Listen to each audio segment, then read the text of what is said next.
오늘 우리에게 주시는 하나님의 말씀은 요한복음 19장 26절, 27절의 말씀입니다. 저와 여러분들 한 목소리로 합독하도록 하겠습니다.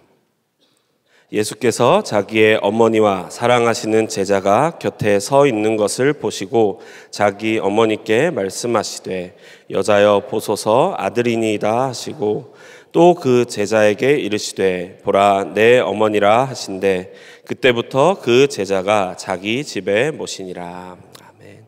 십자가의 크신 은총이 저와 여러분들의 삶에 충만하시길 축복드립니다. 오늘 본문은 가상칠언 중 제3원의 말씀입니다. 제3원은 예수님이 십자가에 달려 돌아가시기 전에 두 사람에게 특별히 하신 말씀인데요. 어머니 마리아와 사도 요한이 되는 제자 요한이 바로 그 대상입니다. 어머니 마리아에게는 이렇게 말씀하십니다. 여자여 보소서 아들이니이다. 사랑하시는 제자 요한에게는 이렇게 말씀하십니다. 보라 내 어머니라. 예수님께서 이 짧은 두 가지 말씀을 통하여 먼저 어머니 마리아와 요한에게 행하신 한 가지 일이 있습니다. 그것은 그 둘 사이를 가족으로 어머니와 아들의 관계로 새롭게 묶어주셨다는 것입니다. 그리고 이 말씀 이후로 요한은 예수님의 어머니 마리아를 자신의 어머니처럼 평생토록 모십니다. 27절 하반절에 이렇게 기록이 되어 있었죠. 그때부터 그 제자가 자기 집에 모시니라. 어머니 마리아를 모시는 사명, 예수님의 어머니를 모시는 사명은 요한으로서는 굉장히 영광스러운 일이었을 것입니다. 그러나 동시에 분명히 부담스러운 일이기도 했을 것입니다. 친어머니가 아닌 어떤 여인을, 어떤 마리아라는 사람을 내 친어머니처럼 평생토록 모신다는 것이 말처럼 결코 쉬운 일은 아니죠. 그러나 요한은 신실하게 이 사명을 감당합니다. 교회 전승에 의하면 요한은 어머니 마리아를 에베소에서 평생토록 모셨다고 합니다. 오늘 이 가상칠언 제3원의 말씀을 통하여 주님께서 우리에게도 이 사랑의 사명을 부여하십니다. 세상의 기준으로는 우리의 인간관계를 잠시 돌아보면 두 부류로 나눌 수 있을 것 같습니다. 먼저는 내가 있고 내 가족이 있고 내가 좋아하는 사람들이 있습니다. 그런가 하면 분명히 세상의 기준 속에 남이 있습니다. 특히 그 남이라 하는 사람들 가운데에는 내가 좀 불편한 사람, 엮이고 싶지 않은 사람, 부담스러운 사람이 있게 마련이죠. 이런 남과의 관계에 대해서 세상의 지혜는 이렇습니다. 적당한 거리를 두어라. 적당히 피해라. 너가 관계를 맺을 수 있는 만큼 관계를 가져라. 이게 우리가 아는 세상의 상식이요 지혜 아닙니까? 그런데 그리스도인으로서 우리는 하나님께서 때로 부담스러운 사명을 주실 때가 있습니다. 이른바 하늘 가족이라 불리는, 분명히 세상의 기준으로 남의 관계인데 그 주님 안에서, 주님의 사랑 안에서 한 형제가 되고 한 자매가 되고 한 가족이 되는, 그래서 이른바 하늘 가족 공동체를 먼저는 이 교회를 통하여 이루게 하시는 그 하나님의 명령이 있습니다. 그런데 이것이 또 이루어지지요. 예수님 안에서 이게 되어지지요. 정말 사랑의 신비가 우리 가운데 있습니다. 오늘 주님께서는 이 가상칠언 중 제3원을 통하여 단지 요한과 어머니 마리아에게만이 아니라 우리 모두에게 먼저 이 사랑의 사명을 주십니다. 그리고 주님께서 우리 안에서 이 사랑의 사명을 이루어 가십니다. 대표적으로 이 명령을 따라서 초대교회 때부터 그리스도인 공동체, 교회는 뜨겁게 사랑하였습니다.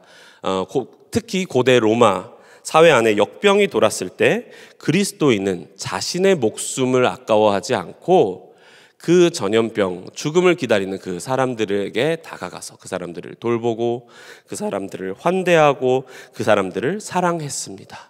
키프리안의 주교 디오니시우스의 말입니다.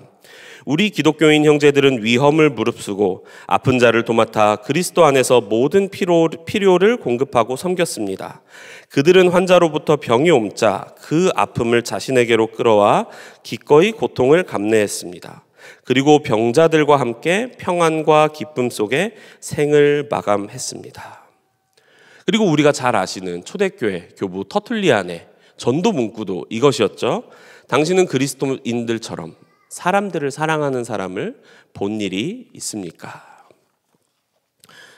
최근에 한 1, 2년 된 것 같습니다. 전도 중에 만난 어떤 사람이 있었습니다. 그 사람과 길게 좀 대화를 할 일이 있었어요. 그 사람은 제가 목회자인 걸 알았습니다. 그러면서 저에게 신앙에 대해서 좀 관심이 있다라고 해서 따로 이제 시간을 내어서 좀 만나달라라고 해서 대화가 시작이 되었습니다. 두 사람이 나왔더라고요. 알고 보니까 신천지였습니다. 제가 오히려 목사인 걸 알기 때문에 접근했다라는 느낌이 들었습니다. 당당하게 1시간 조금 넘게 이렇게 대화를 나눴는데 성경을 계속해서 들이대며 이야기하더라고요. 물론 저는 조목조목 그 잘못된 해석들을 짚어 주었습니다. 그리고 그렇게 저는 대화를 이어가던 중에 더 이상 이 사람들과 지금 성경으로 이야기하는 건 의미가 없겠다 싶어서 다만 그 영혼들이 도대체 왜 신천지에 들어가 있는지 궁금해서 저는 계속 그쪽으로 대화를 유도하고 물어봤습니다. 어떻게 그 신천지에 들어가게 되셨나요? 그러더니 한 사람이 이렇게 말하더군요. 자신도 원래는 강동구의 모 교회에 오래 신앙생활을 했었는데 그 교회에서 큰 분쟁을 겪으면서 자신의 심령이 삶이 혼란하던 중에 신천지를 소개받았고 거기서 따뜻한 사랑을 느꼈다고 말했습니다. 저는 그 얘기를 듣는데 참 마음이 아팠습니다. 물론 신천지는 거짓 사랑입니다. 너무 잘 아시다시피 신천지는 장애인이라던가 사회적 약자들에게는 절대 전도하지 않습니다. 요즘은 봉사활동을 한답시고 이렇게 이미지를 포장하는 경우는 있는데 그들에게 절대 포교활동하지 않습니다. 대신에 자신들의 집단의 이익이 될 만한 사람들을 타겟 삼아서 거짓 사랑을 기획하죠. 반면에 우리는 이 사이비 이단들과는 비교도 할 수 없는 주 예수 그리스도 이 진리 위에 서 있는 교회 그리고 그리스도인 공동체 아닙니까? 교회는 당연히 마땅히 서로 품어주고 사랑하면서 그 사랑으로 소문난 공동체가 되어야 하지요. 그런데 교회에서 사랑을 느끼지 못하고 오히려 이단에서 사랑을 느꼈다는 그 사람의 말에 마음이 참 아팠습니다. 여러분에게 여쭤보고 싶습니다. 여러분은 어떠신가요? 온전히 사랑하고 계십니까? 오늘 우리에게도 주님께서 단지 요한에게만이 아니라 우리에게도 맺게 하신 하늘 가족들, 품게 하신 사람들이 있습니다. 우리 괜찮으시면 잠깐 옆 사람 좀 보실까요? 정말 내 형제, 내 자매이십니까? 이 새벽이라 아마 좀 모르는 분들도 좀 섞여 있으실 것 같긴 한데 우리 교회 공동체 속회라던가 내가 지금 속한 사역팀이라던가 한번 마음속으로 떠올려 봅시다. 정말 내 한 형제, 한 자매, 한 가족으로 여기며 아낌없이 사랑하고 계시죠? 근데 혹시 어렵지는 않으십니까? 우리도 연약한 인간이라 가족은커녕 어떤 교우와는 어떤 속원과는 어떤 사역팀원과는 같은 공간에 있는 것조차 불편할 때도 있는 것이 우리의 죄인된 현실이기도 합니다. 저는 목회자로 있으면서 교회에서 예배만 드리고 가시는 성도님들을 뵐 때가 있습니다. 제자훈련을 마치셨는데 사역팀에 속하지 않은 성도님들을 뵐 때도 있습니다.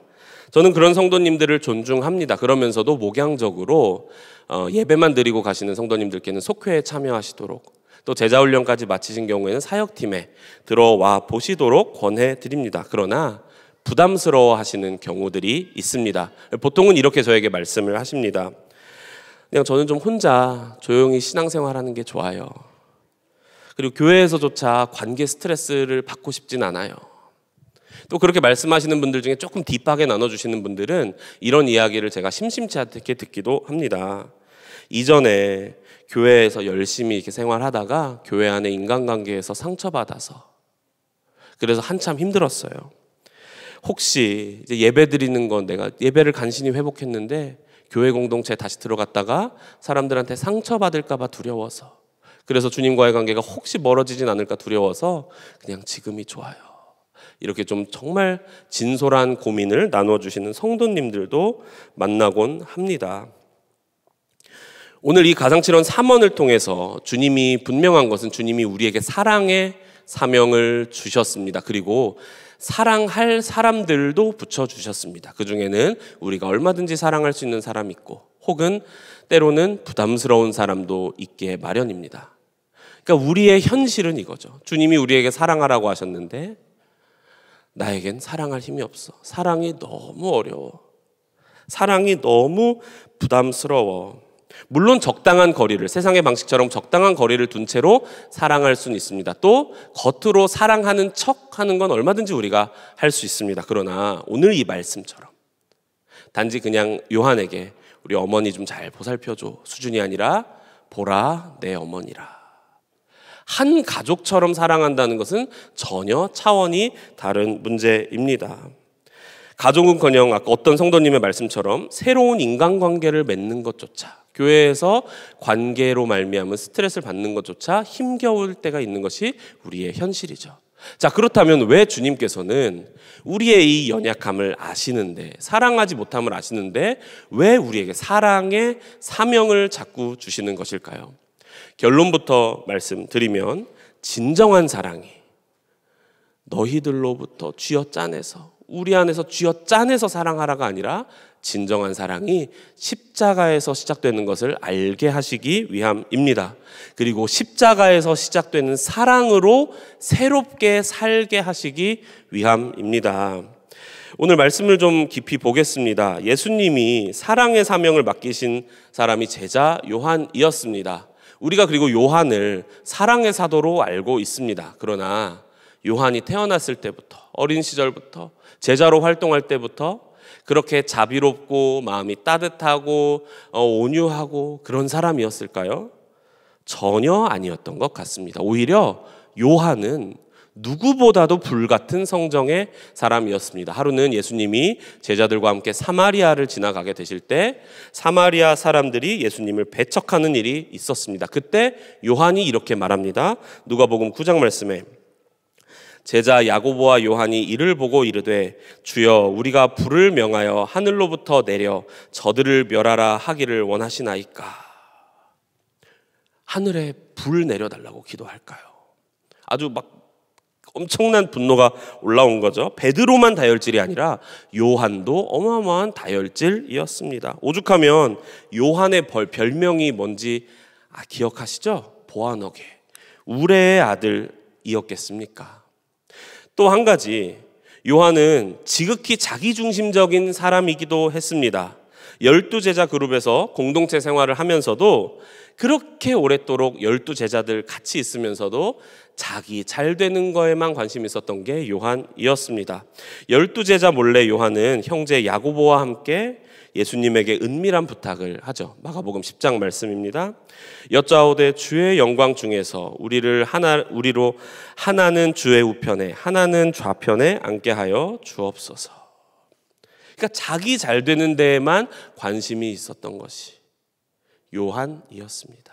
요약하자면 요한은 굉장히 과격하고 불같은 성정의 사람이었고 나 잘 되는 데만 관심이 있었던, 그러니까 예수님이 어머니 마리아를 믿고 맡길 만한 제자로 보기에 어려운 사람이었습니다. 그 사랑의 사명을 마치 우리처럼 감당할 역량이 없는 사람이었습니다. 그래서 오늘 예수님의 가상칠언 이 제3어는 굉장히 의아한 말씀인 겁니다.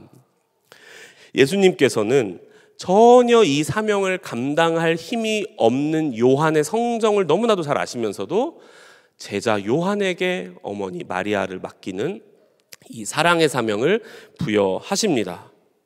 그리고 놀랍게도 결론적으로는 요한은 이 사랑의 사명 안에서 자신의 지난날의 성품들이 정말 예수님의 사랑으로 뒤바뀌어가는, 그리하여 이제는 별칭이 사랑의 사도 요한으로, 우레의 아들 요한에서 사랑의 사도 요한으로 뒤바뀌어 갑니다. 자, 그렇다면 구체적으로 어떻게 요한이 자신의 본성을 거스르기까지 어머니 마리아를 평생토록 사랑하고 섬길 수 있었을까요? 오늘 본문에서 한 가지 단서를 함께 좀 찾아보고자 하는데요. 26절입니다. 괜찮으시다면 우리 26절을 다시 한번 합독하도록 하겠습니다.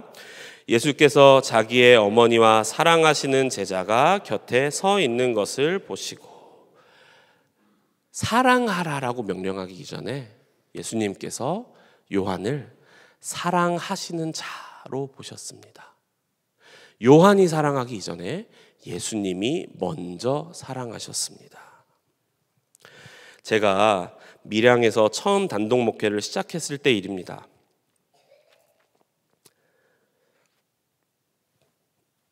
지금까지 제 아내랑만 나누었던 너무나도 은밀하고 부끄러운 고백입니다. 뭐냐면요, 처음에 저는 우리 교회 아이들 사역 한번 좀 말씀드렸었는데, 교회 아이들, 동네 아이들과 함께 밥을 먹는 게 너무 어려웠습니다. 정돈되지 않은 아이들 손톱, 손으로 음식을 집어 먹는 게 더 익숙했던 그 미취학 아이들, 그리고 대부분은 뭐 깨진 가정이라던가 좀 여러 형편들이 있었습니다. 그런 공백 속에 충분한 위생 교육을 미처 받지 못한 아이들에게 얼마든지 밥을 해줄 수 있었어요. 얼마든지 맛있는 거 사줄 수 있었습니다. 그런데 같은 식탁에서 밥 먹는 게 너무 힘들었습니다. 더욱이 제 첫째 딸아이가 태어난 후에는 저희 딸이 그런 마음이 들더라고요. 그 아이들처럼 되면 어떡하지? 우리 딸은 저렇게 되지 않았으면 좋겠어. 나는 너네들을 도와주는 것뿐이야. 이렇게 마음속으로 제 딸과 그 아이들을 정확하게 선을 긋고 있었습니다. 그 중에서도 한 남자아이가 유독 기억에 납니다. 처음 만났을 때 9살이었던 아이는 부모님이 이혼하시면서 아버지를 따라 친할머니네 집으로 오게 되었습니다. 그 아이는 깨진 가정 상황을 다 이해하지 못하고 언어로 다 표현하지 못했던 것 같아요. 그래서 저희 교회에 그냥 외로워서 그냥 불쑥 그냥 혼자 왔습니다. 그리고 첫 마디가 아직도 생생한데요. 이렇게 저에게 말했어요. 이제 엄마랑 누나가 없어요. 불안한 모습으로 난생 처음 교회에 온 그 친구는 잠시 좀 쭈뼛쭈뼛 하더니 금세 또 교회에 적응을 했습니다. 교회가 어찌나 금세 또 편해졌으면 이제 같이 이렇게 예배를 같이 드리고 뭐 밥을 먹고 간식을 먹을 때 그렇게 저에게 밥을 먹으면서 코딱지를 보여줬습니다. 그리고 그 아이는 평일에도 불쑥불쑥 교회에 왔습니다. 제가 교회 이제 혼자서 기도할 때라던가 이제 컴퓨터로 이제 사무실로 겸용으로 이제 작업을 하고 있을 때 아이가 불쑥불쑥 들어왔을 때 정말 솔직한 제 마음 너무 싫었습니다. 너무 부담스러웠습니다.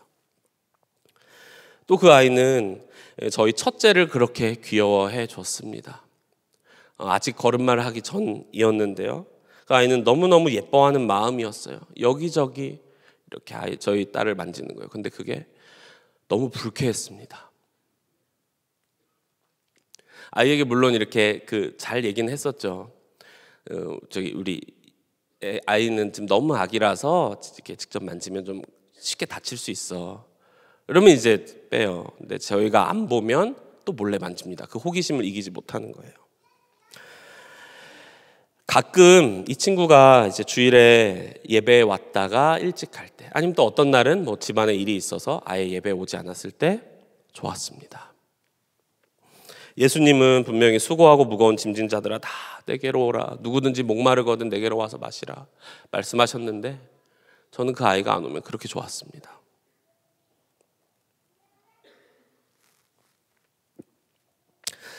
저는 목회자가 아니었습니다. 사랑도 없고 자격도 없는 자였습니다. 그러던 어느 날 교회 사역을 위해 기도하던 중에 주님께서 제 안에 훅 주시는 마음이 있었습니다. 그 아이는 내가 너무 사랑하는 아이야. 너가 그 아이의 삼촌이 되어줄 수 있겠니?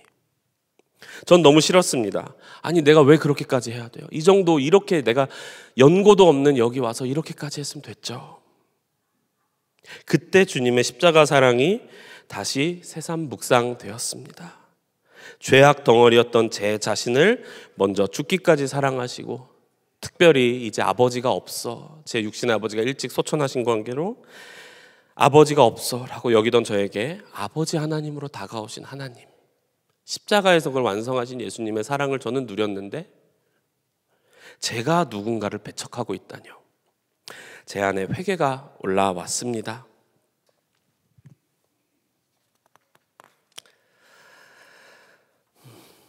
제 첫째 딸아이만큼이나 교회 아이들을 사랑하지 못하고 선을 긋고 있었던 모습, 특별히 그 아이에 대해서는 굉장히 부담스럽게 여기던 모습, 철저히 회개하였습니다. 그리고 그걸 다시 붙잡게 되었습니다. 주님이 이 벌레반도 못한 나를 구원하신 까닭은, 그리고 이 가장 부족한 자를 목회자로 부르신 까닭은, 그리고 그 당시에 거기에 둔 까닭은 사랑이 절실하게 필요한 이들의 하늘 가족이 되어 주라는, 먼저 예수님처럼 사랑해 주라는 부르심이었구나. 그때 알았습니다. 더럽고 불결한 건 그 아이들의 손톱대가 아니었습니다. 더럽고 불결한 건, 진짜 더러운 건 제 마음이었습니다. 그리고 예수님께서는 그 더럽고 불결한 나를 위해서 먼저 죽으시고 부활하심으로써 예수님의 사랑을 확증하셨습니다. 그때부터 저에게 사역적으로 바뀐 게 한 가지가 있었는데요. 제가 먼저 그 친구와 평일에 약속을 잡았습니다. 단지 그냥 예배만 같이 드리는 수준을 넘어서서 공부를 가르쳐줬습니다. 아이가 글을 못 읽었어요. 9살인데. 운동장에서 축구도 같이 했습니다. 동네에서도 좀 사회성이 떨어지는 상태였습니다. 정말 제 친구, 친조카처럼 여기고 그렇게 같이 시간을 보내려고 했었습니다. 언젠가 그 집 아버지가 교회에 와서 이런 말씀을 하셨습니다. 생전 교회라고는 가본 적도 없는 아버지, 처음에는 심지어 교회를 그렇게 경계하던 아버지가 이렇게 저에게 교회에 와서 인사해 주셨습니다. 선생님 천사 아닙니까? 아들의 천사가 되어주셔서 감사합니다. 그러면서 90도로 그렇게 인사를 하셨어요. 근데 이게 저에게는 처음이었습니다. 아이들이 몰래 교회에 오는 경우들이 있었거든요. 어머니가 엄청 부모님이 경계를 해서, 어떻게 제가 그 아이들을 해도, 또 그렇게 어머니를 한번 뵈려고 애써도 부모님은 저희를 만나주지 않고, 그리고 애들 보고 계속 교회 못 가게 하고, 개 중에 아이들 중에 몰래 교회 오고, 이런 상황이었는데, 어떻게 해도 아이들 부모 마음을 뭘 해도 돌이키지 못했었는데, 이때가 처음이었습니다. 아이의 아버님이 너무 감사하고 인사해 주시고, 저희 교회 아이들 아이스크림 사주시고, 정말 예수님의 사랑으로 사랑하니 정말 주의 일이 시작되는 것을 보았습니다. 지금도 마음의 빚은 남아 있습니다. 그러나 정말 주님의 섭리를 신뢰하는 가운데 저보다, 이 부족한 자보다 훨씬 좋은 목사님이 그 아이들과 함께하고 계시다는 소식을 들으며 주님께 맡겨드리고 있습니다. 사랑하는 여러분, 오늘 우리에게도 주님이 말씀하십니다. 여자여 보소서 아들이니이다. 보라 내 어머니라. 여러분에게 아들은 누구입니까? 여러분에게 어머니는 누구입니까? 부담스럽더라도 주님이 붙여주신 그 사람이 누구입니까? 혹시 이전의 사랑에 실패하여 이제 다시 사랑을 시작하는 것 자체가 두렵고 부담스러운 성도님 계시진 않습니까? 괜찮습니다. 예수님이 우리에게 억지로 쥐어짜내서 사랑하라고 부르신 게 아닙니다. 예수님이 완전한 사랑을 대신에 십자가에서 먼저 완성하셨기 때문입니다. 사랑이신 하나님이 우리 안에 계십니다. 사랑 없는 우리로 이제 사랑하며 살게 하시려고 우리에게 사랑이신 주님이 오셨습니다. 말씀을 묵상하면서 그런 마음이 들었습니다. 요한이 어머니 마리아를 섬기다가 지칠 때가 분명히 있었을 텐데, 그만하고 싶었을 때가 있었을 텐데, 이 정도면 되지 않았습니까 하나님? 싶었을 때가 있었을 텐데, 그 고비 때 요한은 어떻게 했을까? 저는 확신합니다. 요한이 자신의 힘으로 사랑하다가 지쳤을 때 십자가에서 숨을 거두시기 전에 마지막 사명을 주신 예수님이 떠올랐을 것입니다. 그 십자가가 무엇입니까? 요한을 대신하여 죽으시고 부활하신 완전한 사랑을 완성하신 십자가 아닙니까? 그 십자가에서 달려 죽으시기 직전에 하셨던 그 사랑의 사명. 그리고 놀랍게 기적적으로 저는 확신합니다. 요한은 그 십자가를 바라볼 때 다시 사랑할 힘이 생겨났을 것입니다. 십자가 그 자체가 우리를 향한 하나님의 사랑의 확증이기 때문에 그렇습니다. 요한일서 4장 10절에 요한의 담대한 선언입니다. 사랑은 여기 있으니 우리가 하나님을 사랑한 것이 아니요 하나님이 우리를 사랑하사 우리 죄를 속하기 위하여 화목제물로 그 아들을 보내셨음이라. 말씀을 맺겠습니다. 여러분, 우리 서로 사랑합시다. 서로 사랑하라. 내가 너희를 사랑한 것 같이 너희도 서로 사랑하라. 이 사랑의 사명을 예수님의 사랑 안에서 기쁘게, 억지로가 아니라 기쁘게 감당합시다. 물론 우리로서는 도무지 할 수가 없습니다. 우리로서는 도무지 사랑할 수 없는 사람 있습니다. 다만 꼭 기억하시길 바랍니다. 예수님 안에서 우리는 사랑할 수 있습니다. 십자가 앞으로 나아가기만 한다면, 요한처럼 힘들 때 그냥 십자가에서 달려 돌아가시기 직전에 예수님, 다시 그 예수님 묵상한다면 우리 사랑할 수 있습니다. 요한일서 4장 19절 말씀 괜찮으시다면 한 번만 더 우리 합독하면 좋겠습니다. 우리가 사랑함은 그가 먼저 우리를 사랑하셨습니다. 그가 저와 여러분 안에서 놀라운 사랑의 역사를 이루실 것입니다. 이 새벽 십자가의 사랑, 그 위대한 역사가 다시 시작되고 회복되며 힘있게 그 사랑의 역사가 힘있게 펼쳐져 나가는 저와 여러분의 복된 삶이길 축복하며 기도드립니다. 우리 두 번에 나눠서 함께 기도하도록 하겠습니다. 우리 첫 번째 기도하실 때 우리의 연약한 이 죄악된 마음 주님 앞에 그냥 그 십자가 앞에 올려드리며 기도하면 좋겠습니다. 주님, 사랑하지 못했습니다.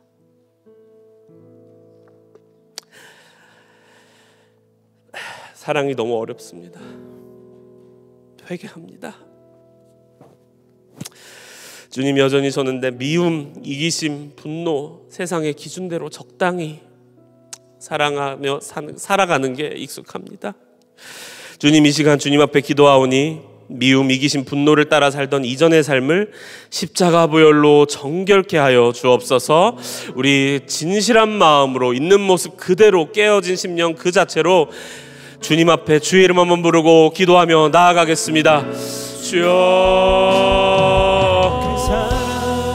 주님 사랑이 너무 어렵습니다.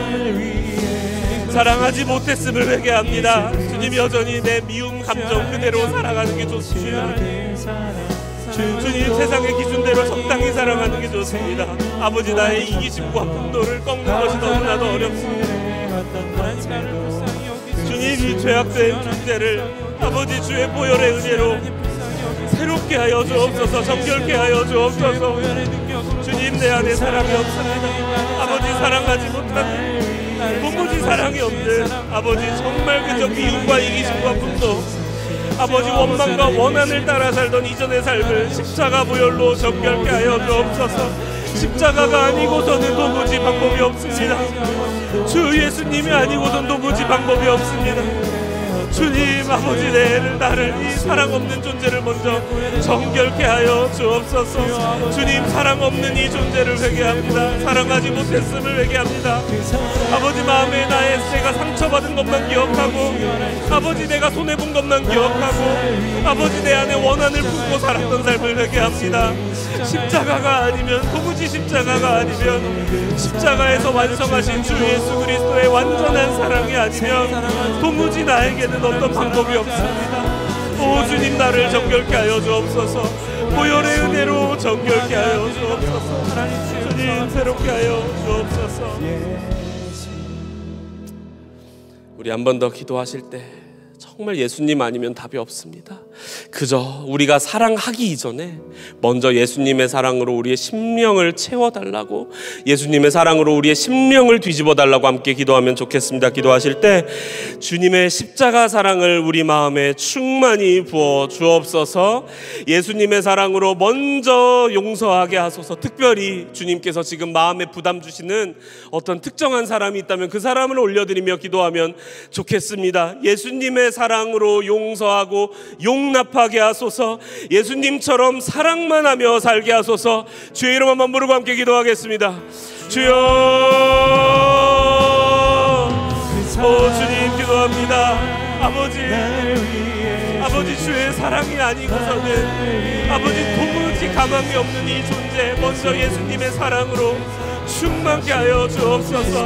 오 주님, 예수님의 사랑으로 충만케 하여 주옵소서. 예수님의 사랑을 충만히 부어 주옵소서. 오 주님, 내가 도무지 애써 사랑하다가 지칠 수밖에 없는 이 영혼, 아버지 정말 나로서는 이 사랑의 사명을 감당할 수 없으니 그렇게 주님의 사랑 안에 거하길 원합니다. 먼저 예수님의 사랑 안에 거하길 원합니다. 예수님의 사랑으로, 아버지 예수님의 사랑을 내 마음에, 아버지 심령이, 이상한 심령에 나도 상처받았고 나도 아프지만 이 마음을 예수님의 사랑으로 충만히 먼저 채워주셔서 우리의 심령을 주의 형상으로 회복시키소서. 우리의 심령을 주의 사랑으로 뒤집어 주옵소서. 아버지 기쁘게 사랑의 사명을 감당할 수 있도록, 아버지 그 사람을 내가 먼저 용서할 수 있도록, 그 사람을 내가 먼저 용납할 수 있도록, 그 사람을 나보다 사랑할 수 있도록 주님 아버지 기도합니다. 내 마음에, 아버지 심령에 주의 사랑을 충만히 부어 주옵소서. 주님의 십자가 사랑을 충만히 부어 주옵소서. 오 하나님, 나로서는 도무지 가망이 없습니다. 주님이 허락하신 거룩한 사명을 감당할 가망이 없습니다. 아버지 내 안에 주의 사랑을 충만히 부어 주옵소서. 죄된 본성은 꺾어 주옵시고 주 예수님의 사랑으로 충만히 채워 주옵소서. 먼저 용서하게 하소서.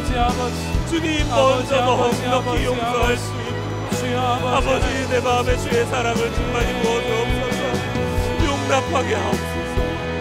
주님 오직 예수님처럼 사랑만 하며 살게 하소서. 주의 사랑을 부어 주옵소서. 오 주의 사랑으로 아버지 상처받은 자, 이 깨어진 심령을 주님께서 회복시키시고 주의 사랑으로 충만케 하셔서 넘쳐 흐르게 하여 주옵소서. 아버지 우리는 깨어진 질그릇과 같고 아버지 긴장도가 같지만 예수님의 사랑으로 넘쳐 흐르게 하여 주옵소서. 예수님의 사랑을 충만히 채워 주옵소서.